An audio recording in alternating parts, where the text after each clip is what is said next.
আসসালামু আলাইকুম। এই ভিডিওটি যারা দেখবেন সর্বোচ্চ শেয়ার করে তাদের পরিচয়টা আমাকে একটু দেওয়ার চেষ্টা করবেন। এই বাচ্চাটা দেখেন, এই বয়সে উনি নিজের কাঁধে সংসারের দায়িত্ব তুলে নিচ্ছে পেপার বিক্রি করে। দেখেন উনি একটা পুলিশ ভাইকে জিজ্ঞেস করতেছে, স্যার পেপার নেবেন, পেপার নেবেন? তো পুলিশ ভাই তার উত্তরে দাঁড়ায় বলতেছে, পেপারের দাম কত? বলতেছে 8 টাকা পিস। তো তুমি বিক্রি করো কত? কিনা কত? উনি বলতেছে কিনা 8 টাকা, বিক্রি করি 10 টাকা। তো চিন্তা করেন এইটুক বাচ্চা। আসলে ভিডিওটা দেখার পর আমার কাছে অনেক খারাপ লাগছে। তো ভিডিওটা সর্বোচ্চ শেয়ার করে এই বাচ্চাটার পরিবার বা এই বাচ্চাটার ঠিকানা যদি কেউ দিতে পারেন, তারা আমার ভিডিওর ইনবক্সে সবাই একটু লোক দিবেন।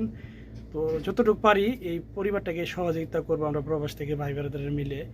তো এই পুলিশ ভাই তার উত্তরে বলতেছে, তোমার সব পেপার আমি কিনে নিব 10 টাকা পিস। 100 টাকা চাইছে, 100 টাকা দিবে। বলতেছে তুমি ভাত খাইছো? করলে না, তোমাকে আমি ভাতও খাওয়াবো। এখন দেখেন পুলিশ ভাই তার পকেট থেকে টাকা বার করে সম্ভবত তাকে দিবে। তো এই টাকা দিয়ে কি তার সংসার চলবে? যারা ভিডিওটি দেখবেন অবশ্যই সুদৃষ্টিতে এই ভিডিওটা শেয়ার করে মানুষকে দেখার সুযোগ করে দিবেন।